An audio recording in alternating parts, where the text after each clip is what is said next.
지상 이륙 후 불과 30초도 채 지나지 않아 에어인디아의 보잉 787 드림라이너 여객기가 갑작스러운 문제를 일으키며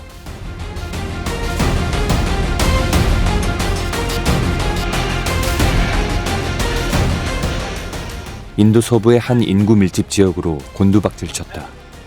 이어 거대한 폭발이 발생하면서 항공기는 순식간에 불덩어리로 변했고 탑승자 전원이 그 자리에서 희생되었다.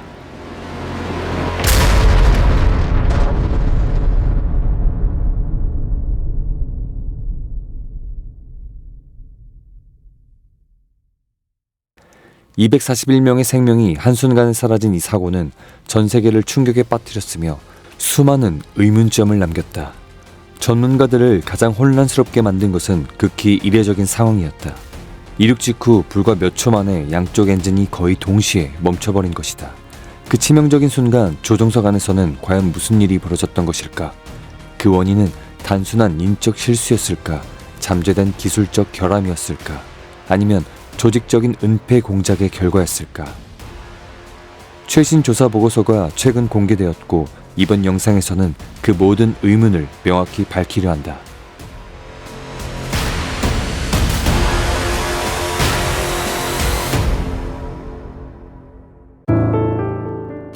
(2025년 6월 12일) 인도 서부 상업 중심지 아마다바드에 위치한 사르다르 발라브바이 파텔 국제공항에서는 에어인디아의 정기 국제선 항공편 AI-171편이 런던 게트윅 공항으로 향하는 직항편으로 오후 초반 출발할 예정이었다.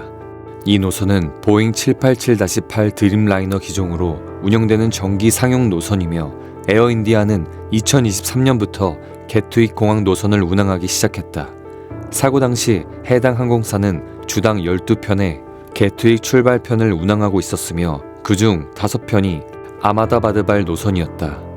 사고기에 대해 간단히 살펴보면 해당 항공기는 등록번호 VT-ANB를 가진 보잉 787-8 드림라이너로 총 41,868 비행시간을 기록한 상태였다. 기체는 워싱턴주 에버렛에 있는 보잉 공장에서 조립되었으며 일부 동체 부품은 사우스캐롤라이나 공장에서 제작되었다. 이 항공기는 2014년 1월 에어인디아에 인도되었다. 장착된 제너럴 일렉트릭 GEnx-1B70 엔진 2기의 총 운항시간은 각각 약 28,000시간과 33,000시간으로 두 엔진 모두 사고 발생 불과 석 달 전에 교체된 상태였다. AI-171편에는 승객 230명과 승무원 12명이 탑승하고 있었다. 승객 중에는 13명의 어린이가 포함되어 있었으며 그중 2명은 영아였다. 승무원은 2명의 조종사와 10명의 객실 승무원으로 구성되었다.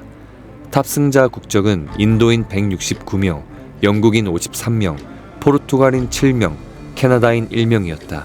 승객 중에는 구자르트주의 전 수상인 비자이 루파니 씨도 수행원과 함께 비즈니스석에 탑승하고 있었던 것으로 확인되었다.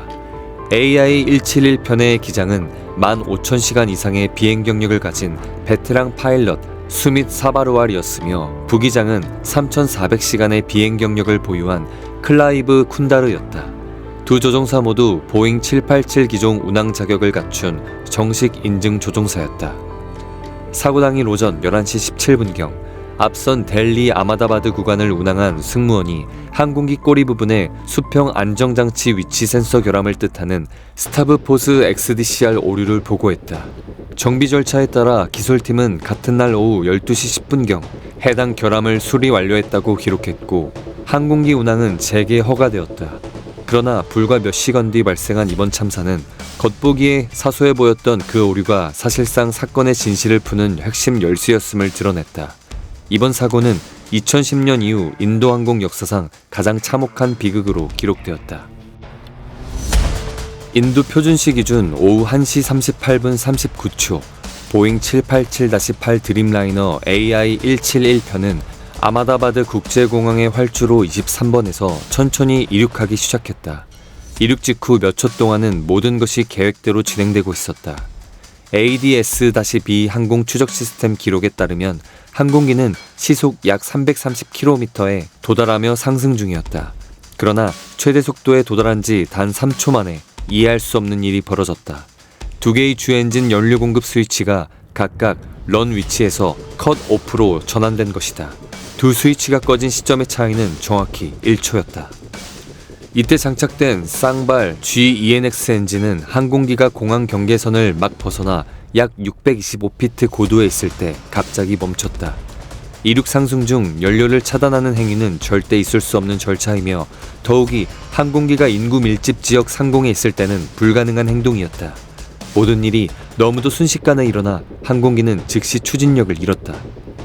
오른쪽 날개 아래에 장착된 램에어 터빈은 전력 손실 시 자동으로 작동하는 비상장치로 오후 1시 38분 47초에 전원이 완전히 끊기자 자동으로 전개되었다.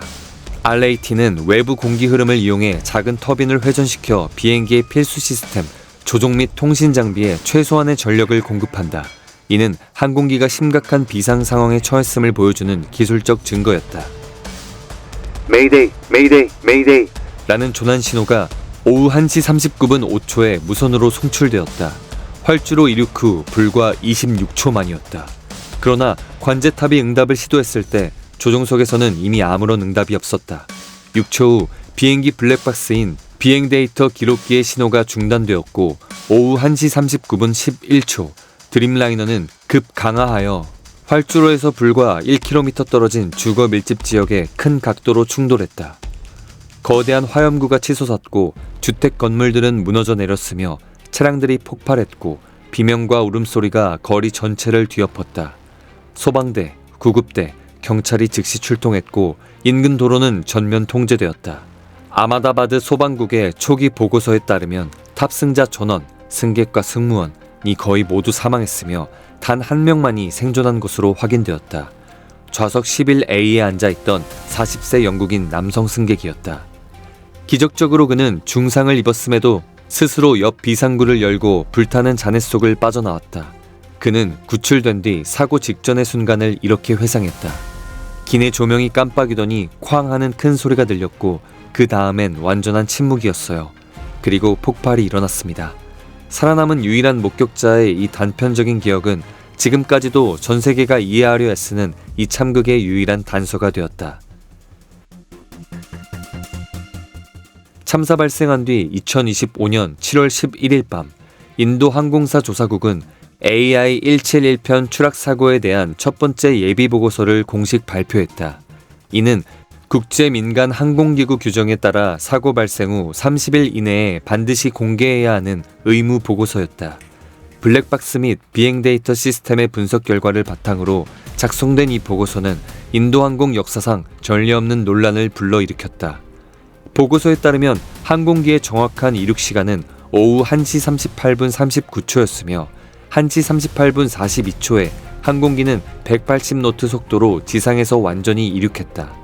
그러나 단 2초 뒤 제1 엔진의 연료 공급 스위치가 런에서 컷오프로 전환된 것으로 기록되었고 그로부터 1초 후 제2 엔진의 스위치도 동일하게 꺼졌다. 이로 인해 두 엔진의 연료 공급이 완전히 차단되며 거의 동시에 정지되었다. 핵심은 이 스위치 전환이 자동으로 이루어진 것이 아니라 반드시 수동 조작에 의해 이루어졌다는 점이었다. 다시 말해 누군가, 즉 조종사 중 한 명이 직접 두 개의 연료 스위치를 2초도 안 되는 시간에 차례로 끈 것이다. 엔진이 멈추자 항공기는 즉시 추진력을 잃고 비상상태에 돌입했으며 전력 및 유압 유지를 위해 램에어 터빈이 자동으로 전개되었다. 그러나 관계자들을 경악시킨 것은 추락 직전 조종석에서 녹음된 짧은 대화였다. 보고서에 인용된 원문은 다음과 같았다. 왜 그걸 껐지? 그 한 문장뿐이었다. 그 이상도 그 이하도 없었다. 나머지 대화가 존재하는지조차 공개되지 않았다. 이로 인해 항공업계와 희생자 가족들은 즉각적인 반발을 보였다. 왜 그렇게 중요한 대화 부분이 생략되었는가? 두 조종사는 그 후에 무슨 말을 더했는가? 이것이 단순한 기술 오류인가 실수인가? 아니면 고의적인 행위인가? 라는 의문이 쏟아졌다. AAIB는 이에 대해 아무런 추가 설명을 내놓지 않았다. 누가 질문을 했고 누가 답했는지조차 명시되지 않았다. 보고서에는 두 조종사의 사고 전 심리 상태, 업무 압박, 개인적 요인 등 어떠한 배경 정보도 포함되어 있지 않았다. 모든 분석은 단지 연료 스위치가 수동으로 조작되었다는 가정에 기반을 두었으나 그를 명확히 입증할 다른 증거는 아직 부족했다. 또 하나의 불안한 사실은 비행 데이터 기록기가 멈춘 시점이었다. 그것은 오후 1시 39분 11초, 즉 마지막 메이데이 신호가 전송된 지 불과 6초 뒤였다.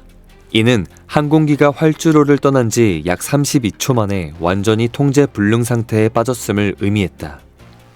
기술적 관점에서 살펴보면 전문가들은 보잉 787의 연료 제어 스위치가 결코 우연히 작동될 수 있는 구조가 아니라고 단언한다. 해당 스위치는 물리적 잠금 장치가 설계되어 있으며 런 상태에서 컷오프 상태로 전환하기 위해서는 조종사가 스위치를 수직 방향으로 들어올린 뒤 뒤쪽으로 밀어야만 한다. 즉, 단순한 진동이나 흔들림, 충격 등으로는 절대 스위치가 꺼질 수 없다. 더구나 단 1초 이내에 두 스위치를 동시에 꺼버린다는 것은 무의식적으로 일어날 수 없는 행동이다.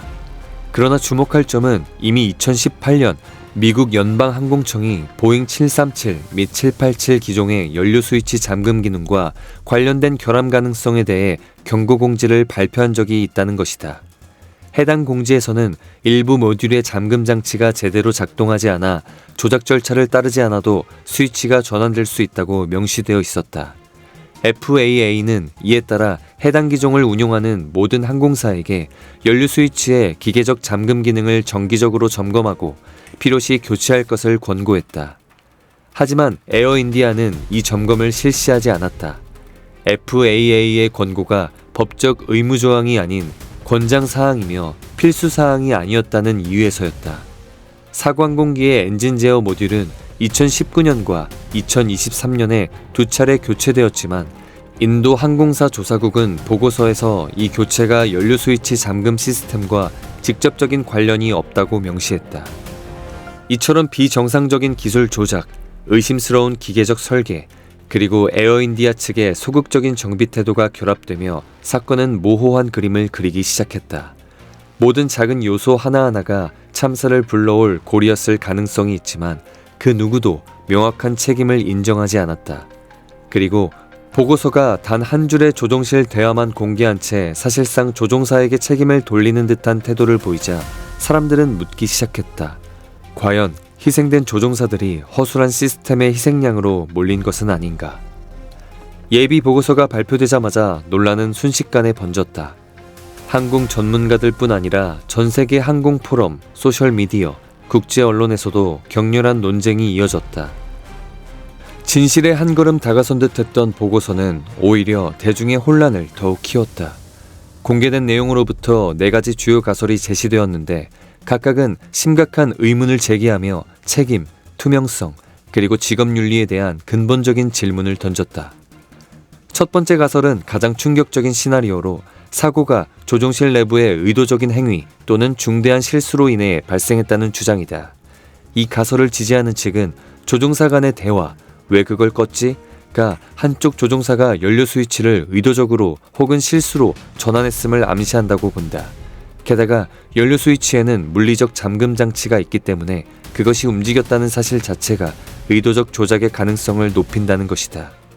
일부 항공 분석가들은 심지어 조종사 자살 가능성까지 제기하며 2015년 저머닝스 9525편과 1999년 이집트 항공 990편 사건을 비교 사례로 들었다. 그러나 기장 수밋 사바르왈과 부기장 클라이브 쿤다르의 심리 건강 기록은 완전히 정상으로 나타났다. 두 사람 모두 비행 전 의학 검사를 통과했으며 정신적 불안이나 스트레스 징후는 전혀 없었다. 게다가 연료 스위치가 차단된 지 불과 10초 만에 다시 작동된 점은 오히려 조종사들이 항공기를 구하려는 긴급한 반응을 보였음을 시사한다. 이는 자살 행위와는 전혀 부합하지 않는다. 두 번째 가설은 기술적 결함 가능성, 즉 소프트웨어 오류, 전기 계통 이상 또는 스위치 설계 결함에 무게를 둔다. 앞서 언급했듯 FAA는 2018년에 이미 보잉 787의 연료 스위치 잠금이 제대로 작동하지 않을 가능성을 공식 경고한 바 있다. 만약 에어인디아의 드림라이너가 이 결함을 가진 기체 중 하나였고 점검이 충분히 이루어지지 않았다면 이번 사고는 구조적 결함에서 비롯된 것일 수 있다. 그러나 AAIB의 예비 보고서에는 사고기 연료 스위치의 실제 상태를 확인할 만한 세부 정보가 포함되어 있지 않아 이 가능성은 여전히 미해결 상태로 남아있다. 세 번째 가설은 에어인디아의 내부 관리 및 안전의식 부족에 초점을 맞춘다. FAA가 787 전기종에 대해 연료 스위치 점검을 권고했음에도 에어인디아는 의무사항이 아니라는 이유로 이를 이행하지 않았다. 이는 항공사가 비용 절감을 위해 기술적 위험을 간과한 것은 아닌가라는 의문을 불러일으킨다. 항공산업은 절대적인 정밀성을 요구하는 분야이며 사소한 방심이 수백 명의 생명을 앗아갈 수 있다. 실제로 에어인디아는 FAA 경고가 발효된 지 2년 후인 2023년에 스위치 관련 모듈을 교체했지만 결함이 완전히 해소되었는지에 대한 공식적인 확인은 없었다. 네 번째 가설은 더욱 불길한 방향을 암시한다. 즉, 조종사에게 책임을 전가하는 것이 체계적인 면책 전략의 일환일 수 있다는 것이다. 이는 사고의 법적, 재정적 부담으로부터 이해 당사자, 특히 항공기 제조사 보잉을 보호하기 위한 의도적인 조치일 가능성을 제기한다. 실제로 예비 보고서가 공개된 직후 2025년 보잉 주가는 급등하여 연중 최고치를 기록했다. 이는 시장이 이번 사고로 보잉이 법적 책임을 지지 않을 것이라 판단했음을 시사한다. 그러나 만약 연료 시스템 자체에 구조적 문제가 존재했다면, 그리고 그 결함이 기술적 표현으로 은폐되었다면 과연 그 최종 책임은 누가 져야 하는가? 의혹은 2022년 3월 중국에서 발생한 또 다른 참사를 떠올릴 때 더욱 깊어졌다. 당시 한 대의 보잉 737 여객기가 거의 수직에 가까운 각도로 추락해 탑승자 전원이 사망했다. 3년이 지난 지금까지도 중국 정부는 국가 안보를 이유로 조사 결과를 비공개로 유지하고 있다. 여러 전문가들은 정치적 혹은 경제적 이해관계가 개입해 진짜 원인을 은폐한 것이 아니냐는 의심을 제기한다. 특히 그 비행기 또한 보잉의 기중이었다는 점이 논란을 키웠다. 이 모든 가설들을 종합해보면 하나의 분명한 진실이 드러난다. AI-171편의 추락은 단순한 기술적 사고가 아니었다. 그것은 인간, 시스템, 그리고 이해관계가 얽힌 복합적인 교차점이었다. 그리고 그 진상이 완전히 밝혀지지 않는 한 푸른 하늘로 날아오르는 모든 항공편은 언제든 또 하나의 침묵 속 경고문이 될 수 있다. 피로 쓰인 경고 말이다. 조종사에게 책임을 돌리는 이론에 반대하는 이들은 곧바로 수많은 반증을 제시했다. 이들은 조종사 과실 가능성이 고의든 실수든 매우 낮으며 오히려 논리적으로 맞지 않는다고 주장했다. AI-171편의 두 조종사는 모두 경력이 깨끗하고 정신적 이상이나 심리적 압박, 건강 이상 징후가 전혀 없는 모범 파일럿이었다. 기장 수밋 사바르왈은 15,000시간 이상의 비행 경력을 가진 베테랑 조종사로 은퇴를 앞두고 있었다. 그는 오랜 근속 경력 동안 한 번도 징계를 받은 적이 없으며 은퇴 후의 삶까지 준비하고 있었다. 어떤 면에서도 개인적 위기나 극단적인 행동을 할 이유가 없었다. 부기장 클라이브 쿤다르 또한 3,400시간 이상의 비행 경험을 가진 조종사로 업무상 문제나 불명의 이력은 전혀 없었다. 두 사람 모두 비행 전 알코올 테스트를 통과했으며 인도 민간 항공청 규정에 따라 완전히 맑은 정신 상태로 조종석에 올랐음이 확인되었다. 특히 조사 보고서의 시간 데이터를 보면 두 개의 연료 스위치가 차단 상태로 전환된 후 불과 10초 만에 다시 작동으로 되돌려졌다는 사실이 명확히 기록되어 있다. 이는 조종사들이 즉각적이고 올바른 비상대응을 취했음을 의미하며 사고를 유발한 것이 아니라 오히려 항공기를 구하려 한 증거로 해석된다. 이런 행동은 고의적인 조작설과 정면으로 배치된다. 또한 다수의 항공기술 전문가들은 보잉 787의 연료 스위치가 물리적 잠금 구조로 설계되어 있어 반드시 들어올린 뒤에야 상태를 바꿀 수 있다고 강조한다. 두 스위치가 거의 동시에 단 1초 간격으로 꺼졌다는 것은 단순한 실수나 우연으로 설명할 수 없다. 그러나 그렇기 때문에 오히려 조작 실수설 자체가 더욱 설득력을 잃는다. 생각할 시간도 없었고 범행 동기도 없으며 즉각적인 복구 시도까지 있었다. 이 모든 정황은 조종사들을 비난하기보다 오히려 그들의 전문성과 침착함을 입증하고 있다. 예비 보고서가 발표되자마자 희생자 유가족들과 인도항공 조종사 협회는 즉각 분노를 표출했다. 가족을 잃은 이들은 왜 그걸 껐지? 라는 단 한 문장만 인용한 보고서에 모욕감을 느꼈다. 조정석의 모든 대화 녹음이 존재한다면 왜 그중 한 문장만 공개해 조종사에게 책임을 돌리느냐라는 공개 질문이 이어졌다. 조종사협회 역시 편향된 조사에 강하게 반발했다.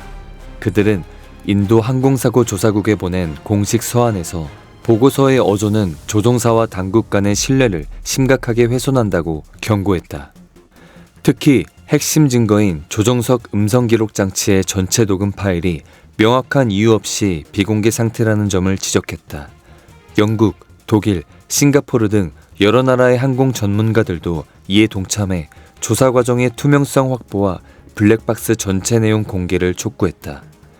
그런데도 보잉과 에어인디아 모두 침묵으로 일관했다.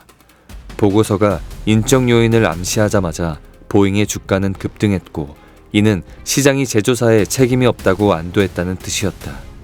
그러나 유럽과 아시아 주요 시장에서의 신뢰는 급속히 붕괴되고 있다. 오늘날 소비자들은 투명성과 안전을 무엇보다 중시한다. 사고가 발생했을 때 정부와 대기업이 모두 정보의 흐름을 통제할 수 있다면 누가 진실을 보장할 수 있을까? 누가 연료 스위치를 껐는가? 그 단순한 질문은 여전히 답을 얻지 못하고 있다. 그리고 더 두려운 것은 어쩌면 그 답이 영원히 밝혀지지 않을 수도 있다는 점이다. 가장 중요한 증거들, 블랙박스, 조정석의 전체 대화, 상세한 정비 기록, 이 모두 숨겨지거나 일부만 공개된 지금, 진실은 기술적 오류나 단순 실수가 아니라 행정적 판단과 정치적 이해관계 속에 묻혀가고 있다. 비극적인 희생자들의 영혼이 평안히 잠들길 바란다. 끝까지 시청해주셔서 감사드리며 이 영상이 유익했다면 좋아요를 눌러주시고 채널을 구독해주세요. 다음 영상에서 다시 찾아뵙겠습니다.